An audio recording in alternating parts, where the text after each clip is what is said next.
Um, there was so much yesterday. I made a lot of notes.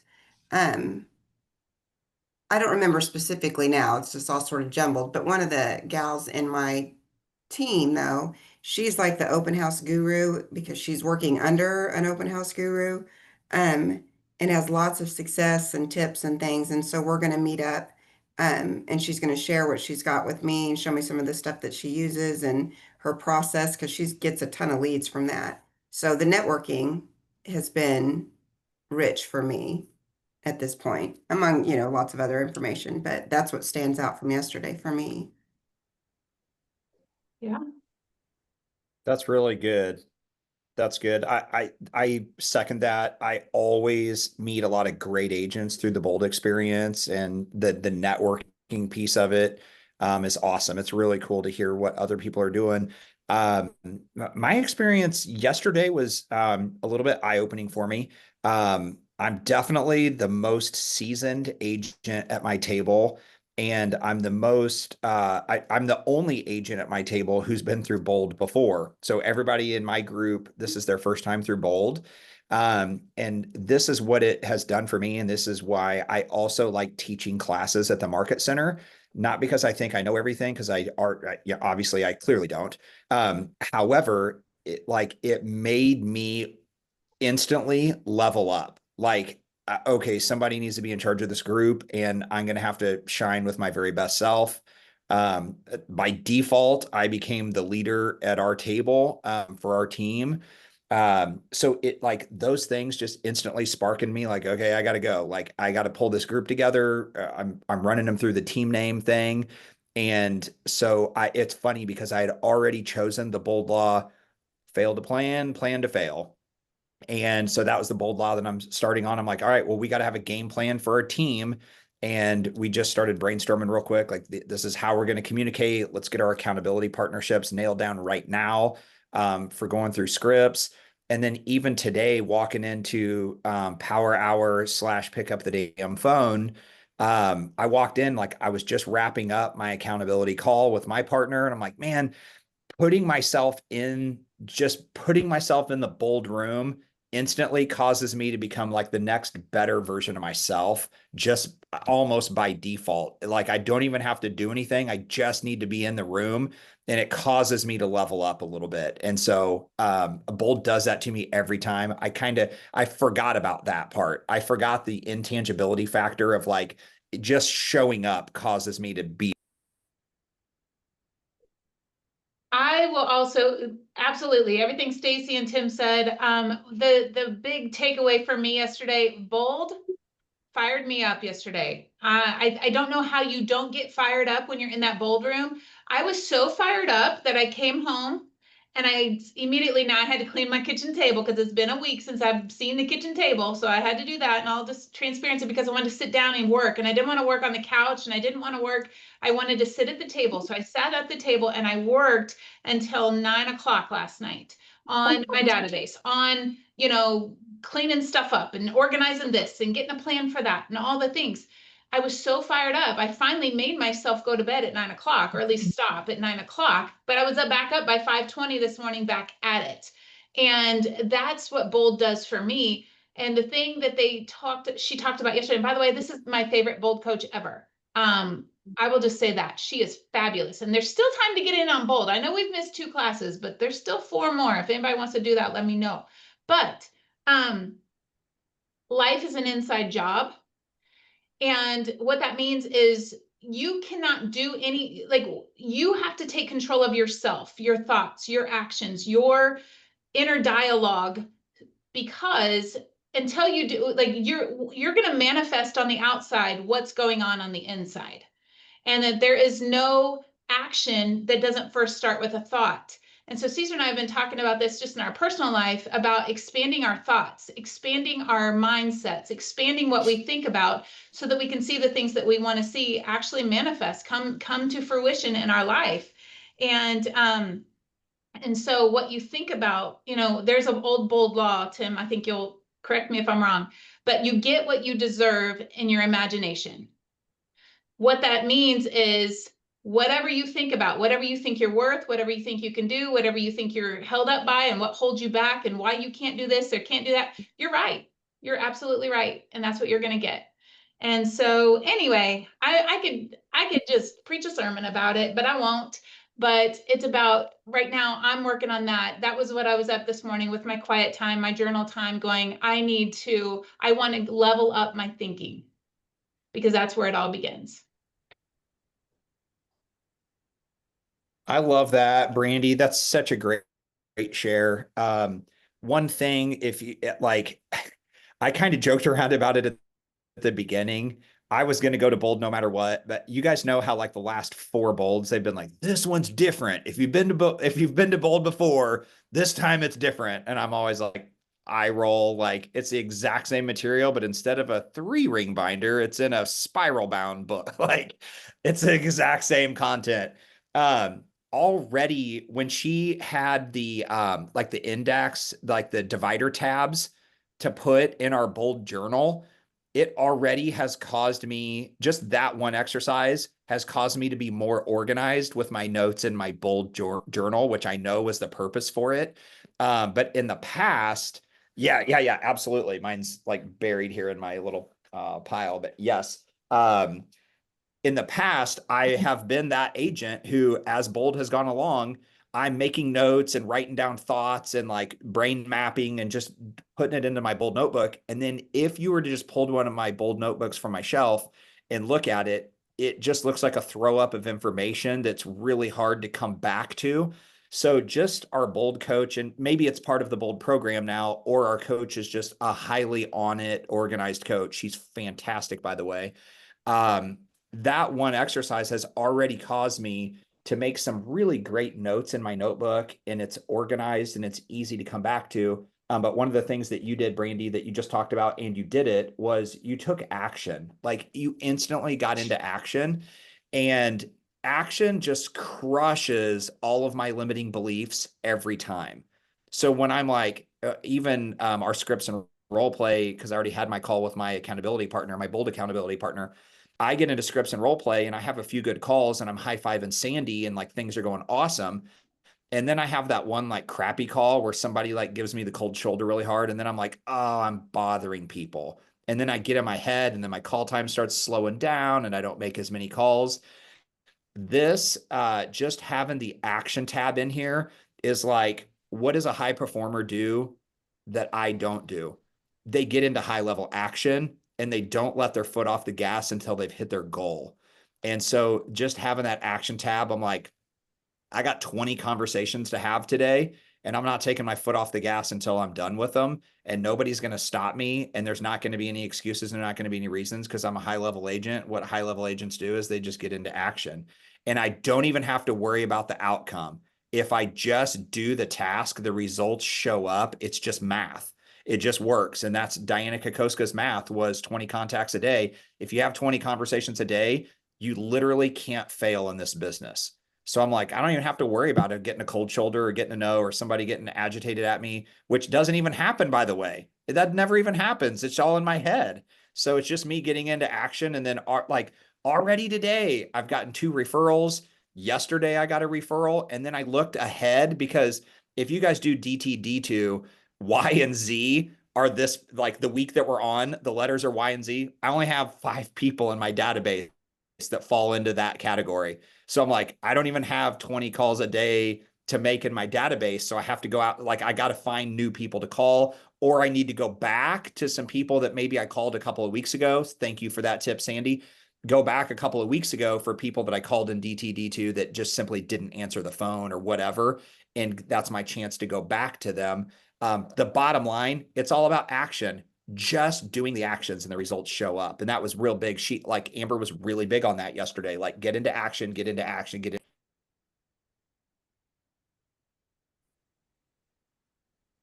I know that we've or even just seeing names on here that there's probably a lot of people who haven't set up their command with that Tim, that you taught us how to do with that, with your alphabet and who to call. So I think that might be some, I mean, maybe maybe you guys do it with them, Brandy, individually when they onboard or whatever, but that's such a great thing that you put on there, like call these letters that you put into our system. So might be something that we just tag somewhere, refresh somewhere, just that as it's a great reminder, because I know that often I'm like, who am I going to call? And I forget that I actually have a plan.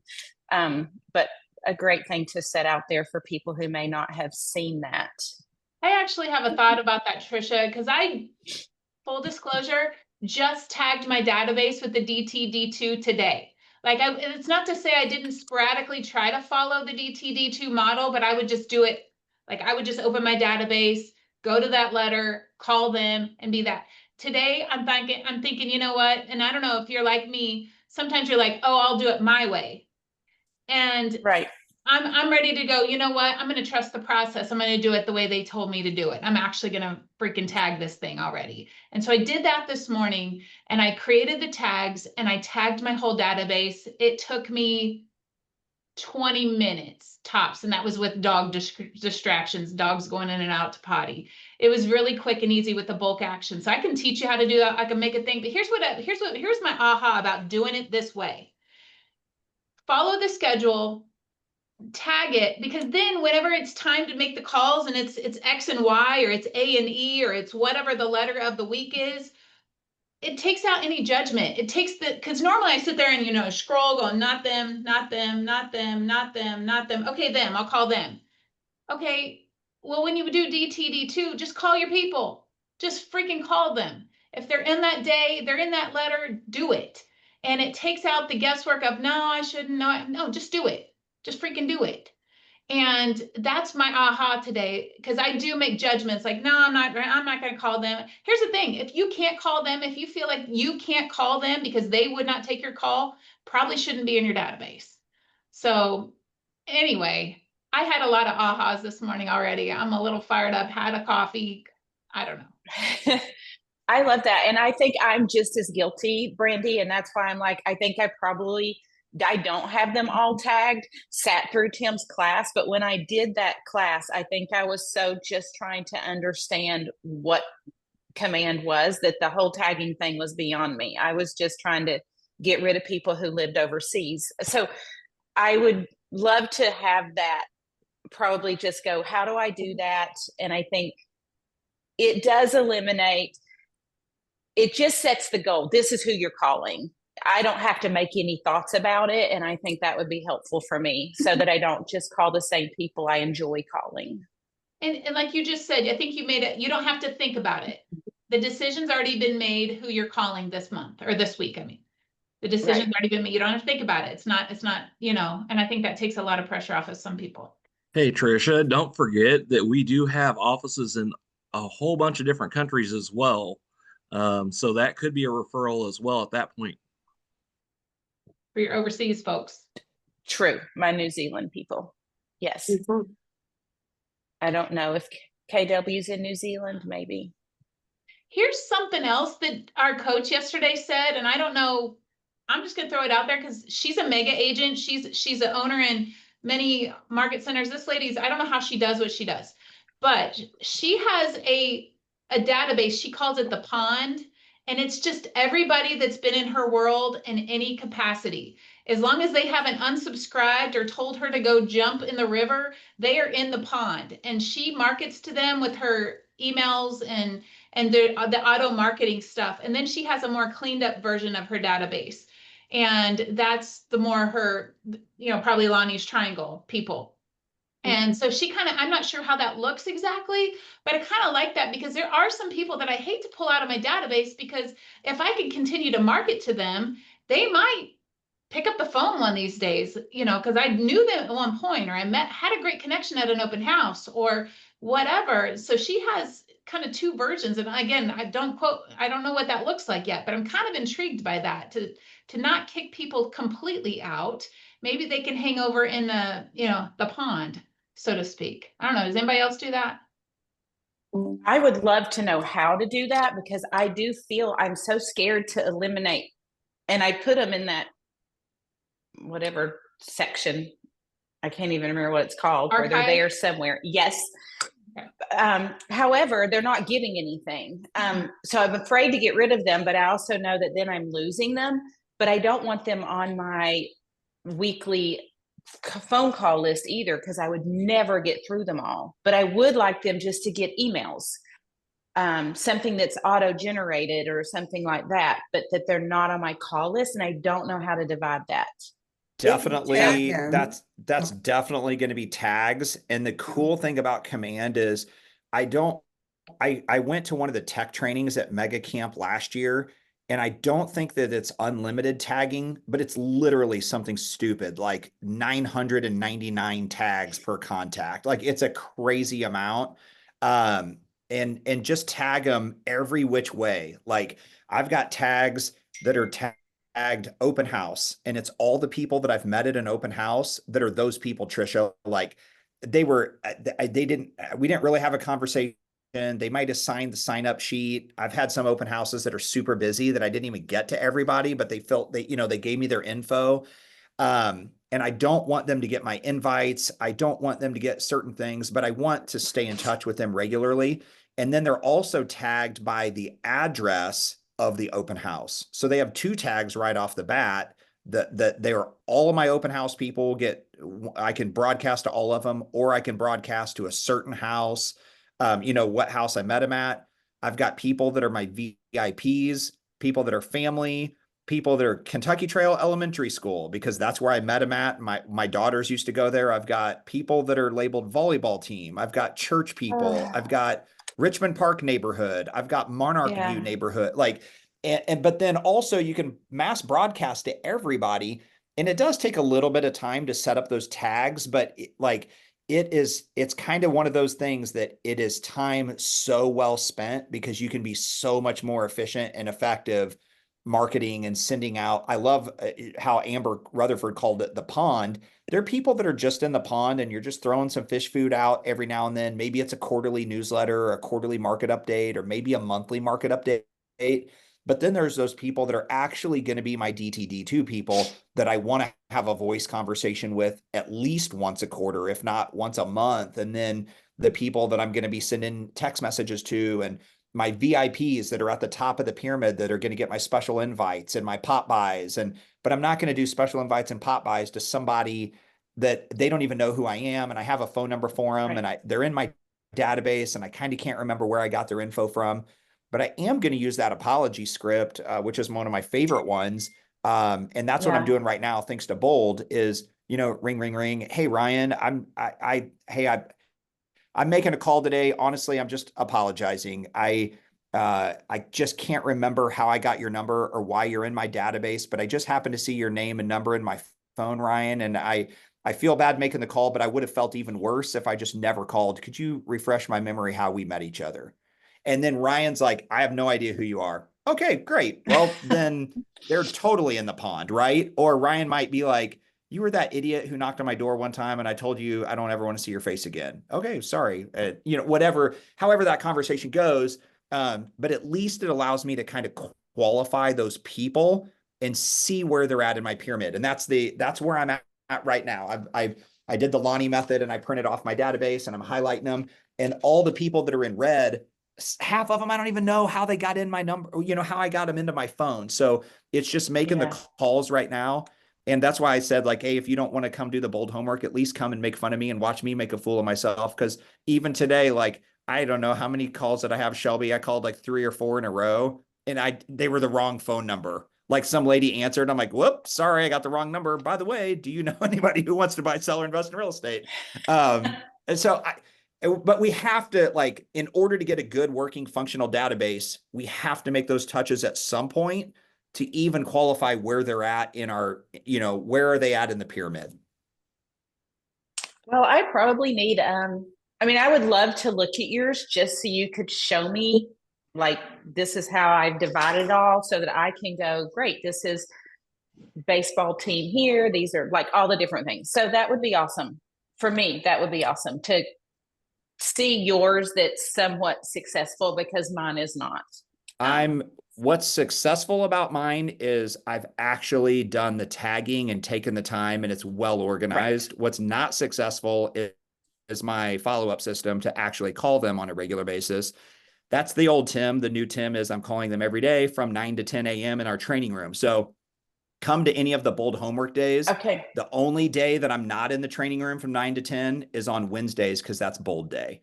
So I'm getting in about 8:30, and then I'm in the training room from 9 to 10, even on Tuesdays, because team meeting doesn't really start till 10. So we ran yesterday up to like 9:55.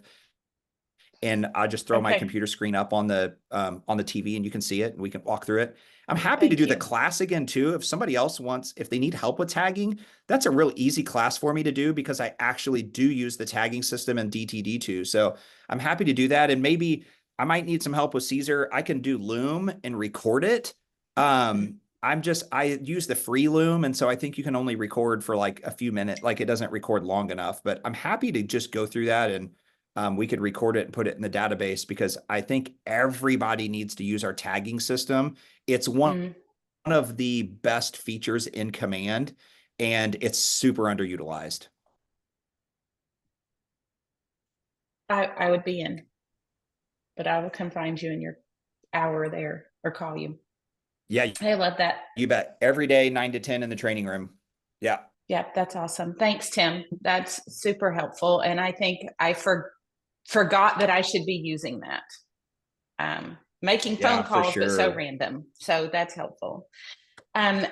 Stacy, I actually was going to ask a question about open houses. So since you said you were going to be meeting with the guru of open houses, I would love to know her opinion also. But one of the things I debate back and forth on is when I hold an open house, do I take information about the property and lay it out there for people just to grab and walk off with? Or do I go, hey, I would love for you to give me your name and I will be able to send you this information as soon as the open house is finished? Then I know I'm collecting their information. What do you guys do? She told me, and I've heard this from others, so probably a lot of you do this. Um, she has a lot of success with, they have little clipboards with the feedback sheet. So this is not exactly what you're saying, but that, and you ask them, give, feedback, and then you have, you work with agent, that kind of thing, to get their contact, which is always, I think, the struggle for me. Um, but I'm the same way, Trish. Like I've taken stuff and I've had people take some sometimes, and then other times they don't. And then if they take it, it's passive, then I can't get a hold of them. Yeah, I'm anxious to hear more from her on how because she just acted like, of course, they're in Johnson County, so the market maybe is different. But she's like, she's like, I have 20 people at every open house, and she gets like the majority of her leads from this. Um, so she's going to show me sort of how they set it up and what they do. And it's in that 300 to 500 price range. So it's still, it's the price range most of us are working in. Um, but I've wasted a lot of money printing off sellers' disclosures and the cover sheets in my optimism, taking like 10 and then nobody comes and I've wasted these color photos. So yeah, I'd like Stacy, to know more too. let's talk about that because I don't take anything. Oh, well, I take one copy of the seller's disclosure, one copy of a flyer of some kind. That's it. And then when you do it that way. And we'll talk more about this. I'd like to see a whole class on this. I actually had this on my mind since we're picking up open houses again. But yeah, I just take one copy, and in fact, I write across the top, original copy, do not remove. And so when they ask me for a flyer, I'm like, you know what? I am so sorry. I've only got this one copy, but what's your email? I'll send it to you. Or, and then when they ask for the seller's disclosure, like, oh, you know what? I can actually text that to you right now. What's a good phone number for you? So now I've just collected their information. I didn't have to print off a bunch of stuff. I've captured that and I can text them and email them. I just got their email and their phone number. I was gonna say, I do that with business cards. I don't think I've ever carried around business cards ever. I've always just said, oh man, I'm all out. What's your cell phone number? I'll text you my information. Because the likelihood of them keeping my card and then calling me back later is pretty slim. But if I have their contact, then it's up to me. There you go. Okay, that makes me feel better. That's generally how I did it, but I was like, maybe I'm not getting it right. Joe, what do you have there? This is another key that we did is you can do it. You can create QR codes that did the same thing, either for your business card, or you can create one for a digital flyer as well. So and you can even tie it to a job form. So if you wanted them to give you your information first before you sent it, you could just say, hey, name, email address, phone number, and then send it over. And that's really handy too, because then I can just print the one, leave it in the little container on the counter, and that works pretty well too. So it stays the whole time, not just the open house. Whatever your choice is, like I'll take them to open. Depends on which ones I'm using, but if it's my business card, then I'll usually just do it when I'm actually at the property, because most of the time agents are with their clients and so they don't need my business card. But if it's for the Right. flyer, then you can leave the flyer there the whole time. So Awesome. That's what I do. I have the QR code as well. I just create a quick form in Google Forms. Again, that's if you're at Caesar's AI class, all of our Google Suite, it's all included. So the Google form is super easy to create. You can ask as many or as few questions as you want. I just ask them a few questions, and then I create a QR code and I just print it out. So it's in a frame. It's the same QR code every time. I just repurpose like the link that it directs to. It's like, and I'm not tech savvy at all. It's real easy to do. So every time I do an open house, I just direct the QR code to the new template. And then it's actually really helpful too, because then when people give me their information, I know exactly which house it came from. Even if if I'm not on my game that day, or if I'm on a really tight schedule, when I go back and I open up that Google form, it will show the property address and everything on it. And then Debbie and I have just like really adopted the phrase like, oh, we send that digitally. Oh, we send that digitally. Oh, do you guys have a copy of this that I can take? Oh, we send that digitally. What's your good text message? What's a good number that I can text that to? And then people are like, oh yeah, digitally. Yeah, duh. We don't carry paper, like kind of Right. like, obviously now is not the time for me to go print a new one. So what's your, then people are like, oh, obviously. Yeah. So yeah, like, oh, we do that digitally now. What's a good text message line that I can fire that over to real quick? I'll send it to you right now. And we just have it like, I really like the version. If you use the MLS mobile app, you can just like type in the address and the supplements are right there. And then you just download it to your phone and then copy it, paste it into your text message thread. So then like every time, like I text it to Trisha, and then every time somebody walks in, I just go to my Trisha message, I copy it, I paste it on these people's new one. And then it's real easy for them to get to. And then like Joe said, I've got their number. Darren put on here, like, be purposely unprepared. That's a funny way to word that. Like, it's purposely prepared to get your number so that I can contact you. So, yeah, those are great tips. Great thoughts, everybody. Good job, Joe. So I had something happen to me this past week, and I thought I'd get a little advice. I had clients that I helped them sell their property. They're like, we're going to rent for a year. Then, hey, definitely you've done a great job. Can't wait to use you.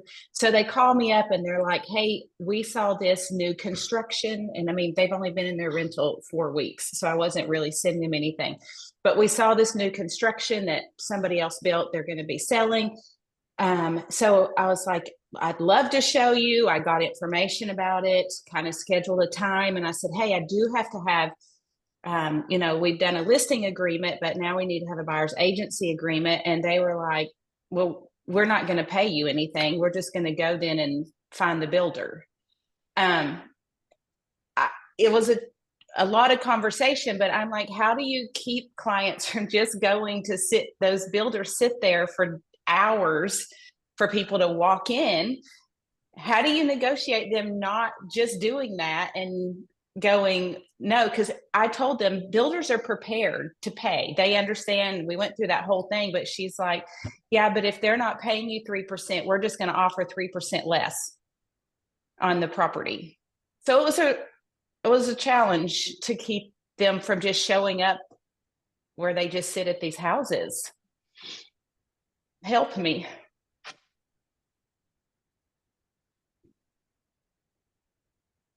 I mean, even if they don't use you as a buyer's agent, they're probably going to have the builder's buyer agent, which is going to get a 3% commission anyways, but they just have the builder's interest at mind. So still, it's not saving them anything. They're just taking on more risk. And those builder contracts, if you've ever read one, are very builder friendly. Yeah. That's absolutely true. This comes up a lot, especially like Summit Homes and some of these different where they have people sitting in those communities. And they a lot of times they will use the dialogue when people walk in, and they start getting serious about a house. They go, now, do you have an agent? Well, why do you ask? Well, because we can save you some money if you don't. That comment alone has cost me tens of thousands of dollars. Mhm. So now where they save them money, at least based on my experience in Creekmore, is their agreement is if somebody comes in without an agent, they reduce the buyer side from 3% to 2%. So there's a 1% savings. So on a $600,000 house, $6,000. Now I can't speak if that's how all builders work. I honestly don't know. But I just tell people, I go, hey, they're still going to get paid. They're not going to just reduce the price 3%. If they're going to reduce the price 3%, it has nothing to do with that. It's because they're maybe sitting on a model house or something they want to move. So just, prepare your people. The other thing with the J kit on is representation. These people sitting in these models, they get paid by the builder. That's pretty much their only client. Who do you think they're going to look out for during this process? So make that crystal clear that that's the case. And I think if you just have the discussion and, hey, if you're going through these model homes, don't hesitate to let them know you're working with me. These agents will often then reach out to me and see if there's anything we can do for the client, that sort of thing. I did reach out to the agent on it going, hey, I have clients who are really interested in this property. It's very likely they're just going to come walk through it without setting up an appointment with me. So here's their names. Now, we hadn't signed anything, but I just wanted to throw it out there that they had worked with me on the other end. So they were clients. Mm-hmm. They just may not be on my buyer's side yet. But sure enough, he messaged me in like an hour and was like, hey, I met your people. They came through and I asked them if they were with you and they looked really shocked. I was like, well, they're probably shocked you knew. I mean, I was like, but sure enough, they did try to just go outside of all our discussions anyway. Yeah. So I was just wondering if there was, I just kind of had run out of things to say to them to help them stay in the loop. So Well, here's a little, go ahead, Lonnie. No, Tom, you go ahead. So here's a little bit of a script that I've used is ask them if they know anybody that has bought a house that way, where they've just gone in unrepresented and bought a house from a builder. More than likely, they're not going to know anybody, but then ask if they do, ask them how that person felt about that experience. Because my experience that most people do that feel like they had no representation. They Right. get they're frustrated because they don't understand the fact that if you want the builder to throw in something extra, or if you maybe want a little bit of a change here or there, that only happens before you sign the contract. Once you sign the contract with that builder, you can't get anything done. So if you're wanting some, if they just want to go in and get basic and have no representation, that's great. But most of the people that I have talked to that have bought a house that way have been very frustrated that they felt like, hey, I went in there and then I thought, hey, will you throw in some window treatments or whatever? And they don't give a budget thing, right? So Right. if you need any type of negotiation with that builder, you better have representation because you won't get it otherwise. And that's just a little bit of a script that I've used. And that is all based upon experience from client. The client that I just lost a listing on, she walked in over at Prairie View, sat down and signed it. The first hour of my first listing appointment was all about how she felt she got screwed because she did that, right? Right. So there you go. Thank you. Yep. I had some good friends do that last year. I sold their house and they had called me and said, we just signed for a new build. And I said, well, why didn't you call me? And she goes, well, we just walked in and we just signed it. Well, guess what? That subdivision has issues with their all of the sheetrock. Like there's issues. and that wasn't done correctly, but they were unrepresented, and she didn't realize the whole they should have inspections done, and they didn't have any of that. And so Lord only knows what could have broke pipe wise. There's somebody in our group that's had this happen where the pipes broke. Was it you, Brandy? They didn't have That it. was me. Oh, Jake, yeah, they didn't have an inspection, and then there was pipes breaking. So I Oh, just reverse. They found the broken pipes during the inspection. Sorry. oh, perfect. See, that's exactly why they need to be represented. I love that. That's super helpful. That's great. For me to just have more tools to be able to come back with how to have that conversation.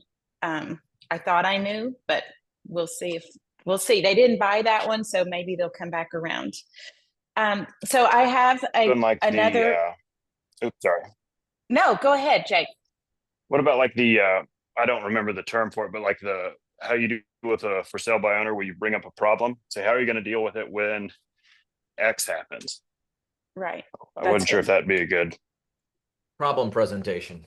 That's what it is. I couldn't remember the name of it. Yep. All these Keller Williams words. Okay, sorry, I was taking notes. Okay, so because my husband came into the office and shared about his company, Upright Deck and Home, about decks and all those kind of things, it made me start questioning things about how do I actually, because he's like, I'm willing to throw money at everybody who sends somebody my way, and he's done that. But I was like, gosh, I need to know how I actually handle this appropriately if I have clients, because I'm related to him. So I asked Darren all these questions, and then he sent me to the higher authorities. And I learned a lot about referrals that I did not know. So I just thought I would bring it up. You might want to dig in a little bit as well. But there is a form called the DSE 4000 disclosure. And it is a form that we are supposed to offer any of our clients if we are giving them any referral, name, whatever, that we make any money off of, any tips off of.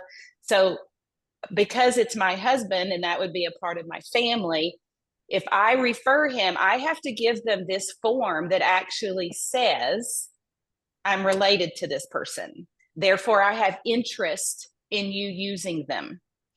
So I just wanted to tell you there is a form out there, DSE 4000 disclosure, that we are to use anytime we refer somebody that we could have a personal interest in them using that person.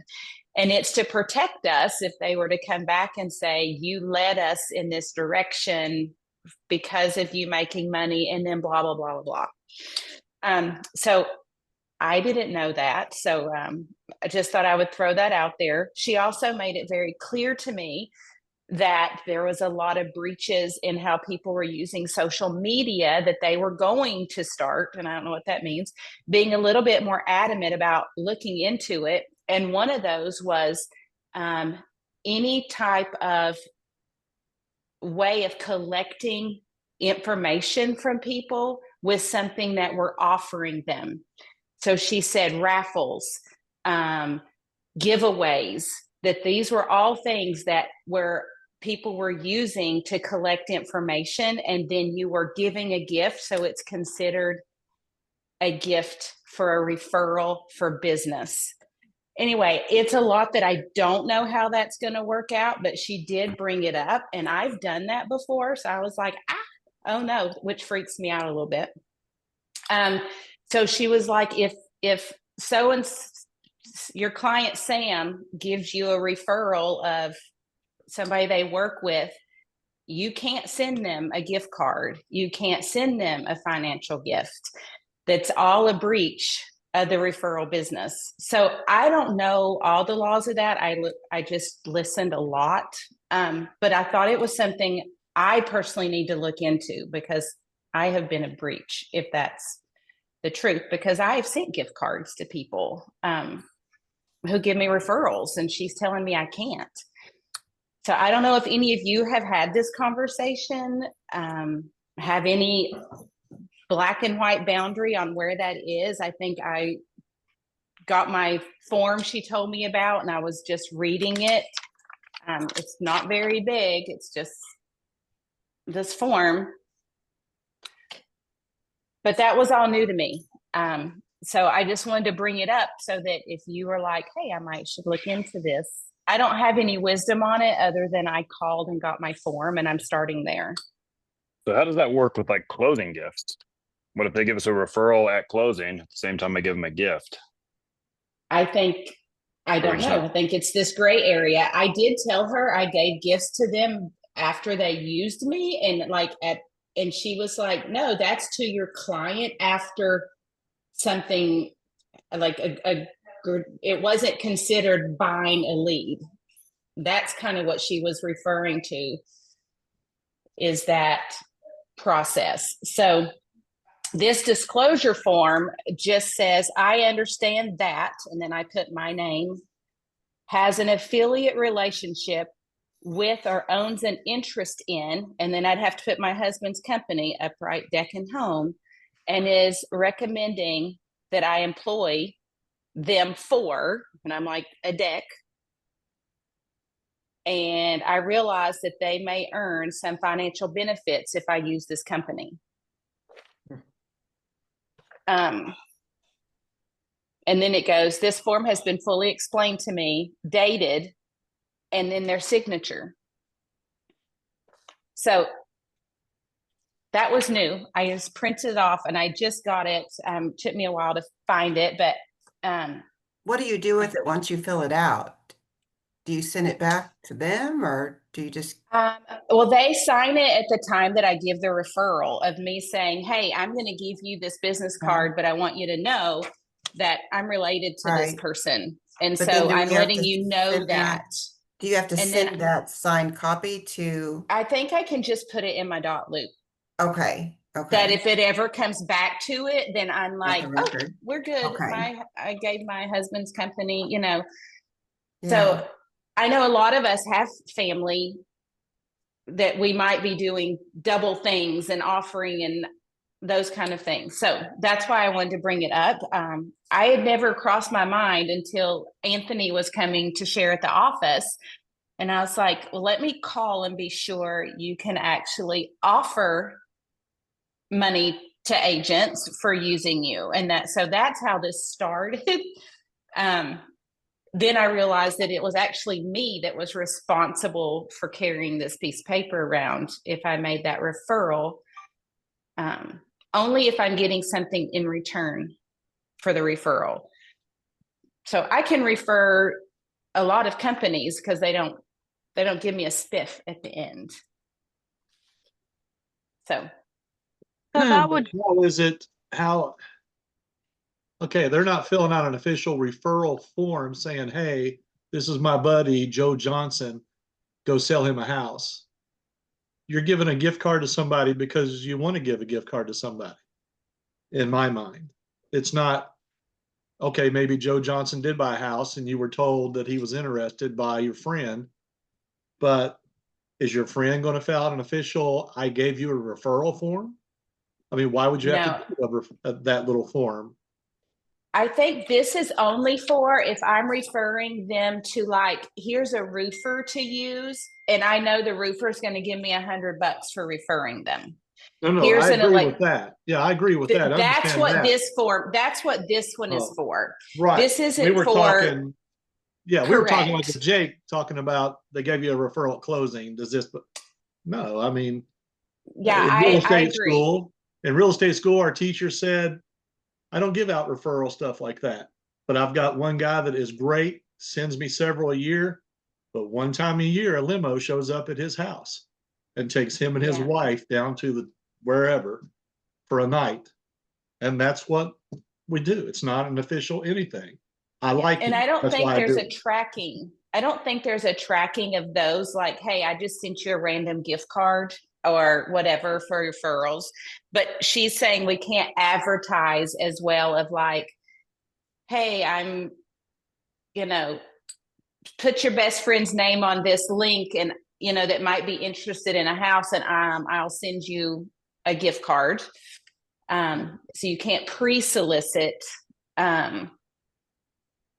So anyway, I listened, I asked some questions, then I realized I would just have to take it bite-sized to probably know fully.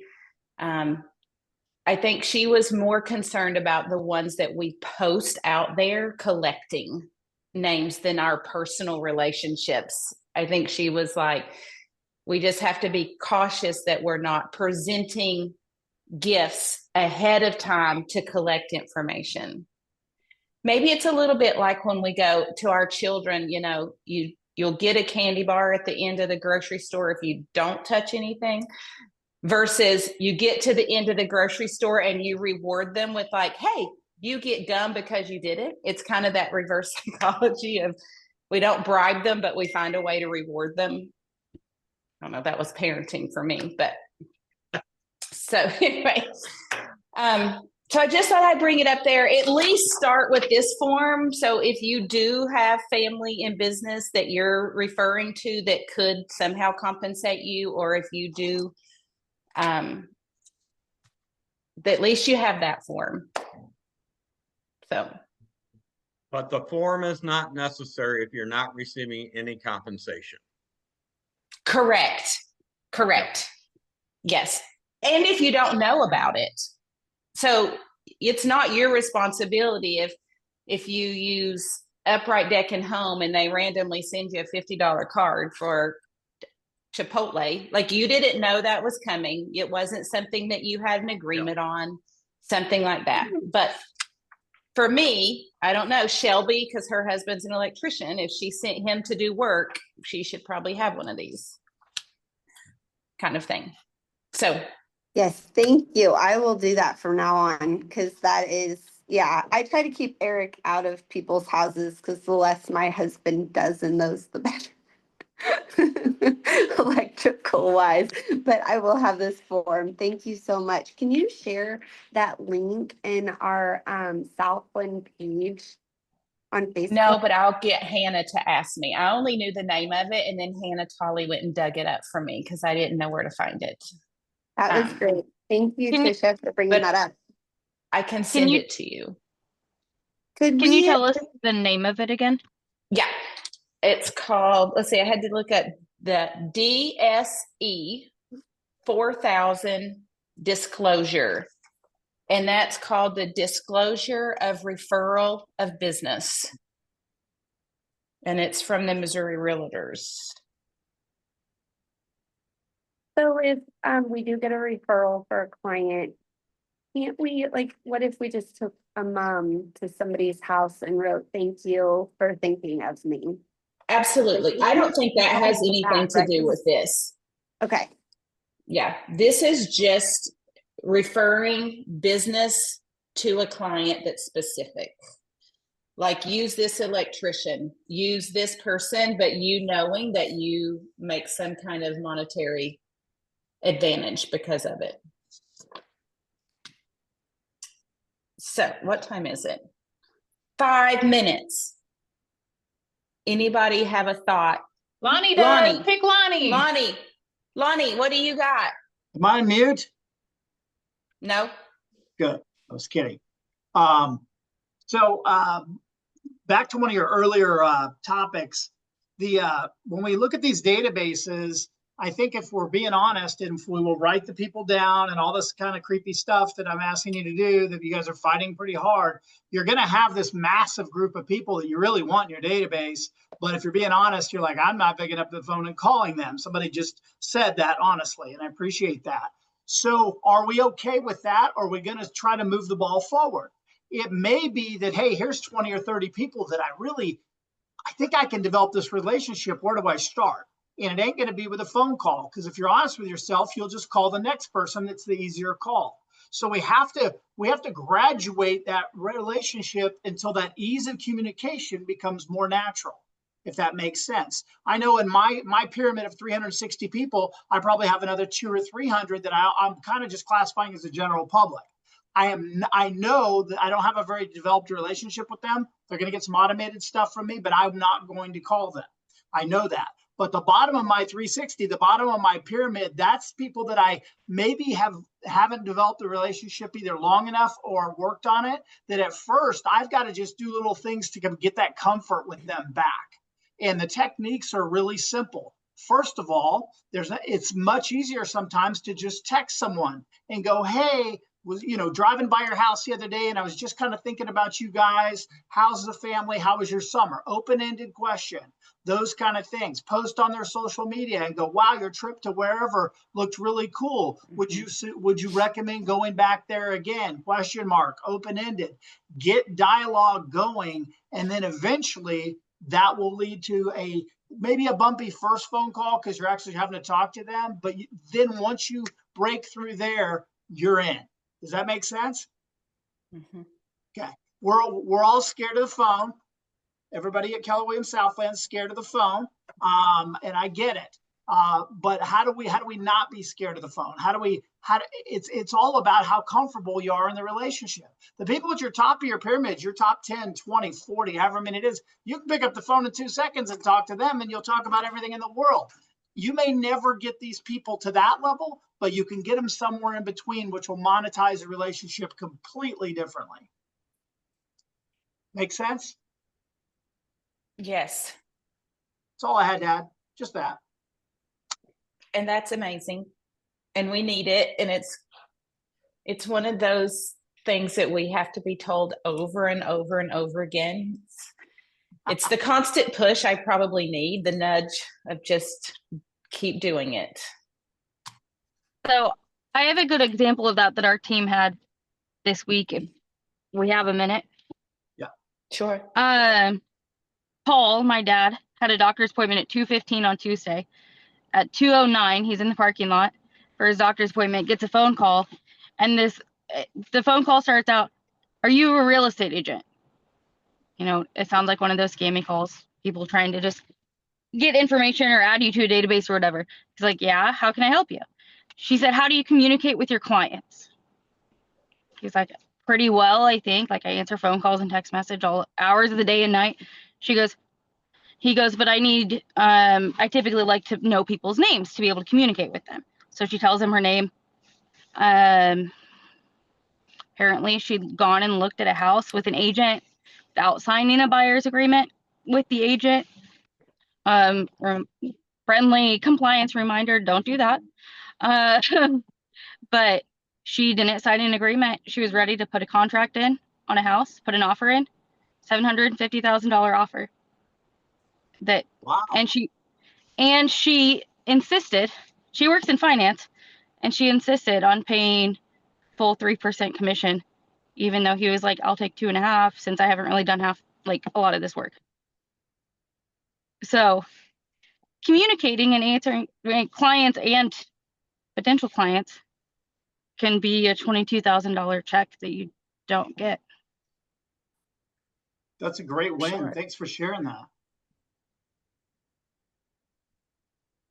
So before we go, I do want to give a few reminders that KW has provided for us. Don't forget about our agent Kickstart.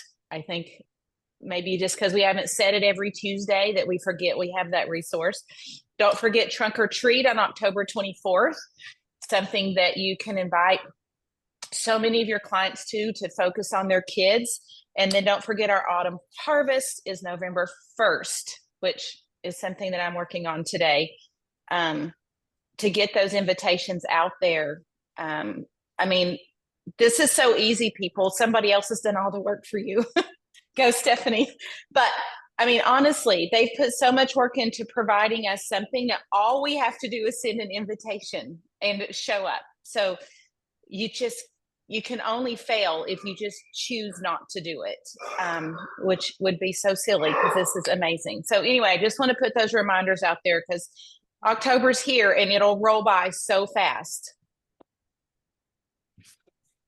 Your story.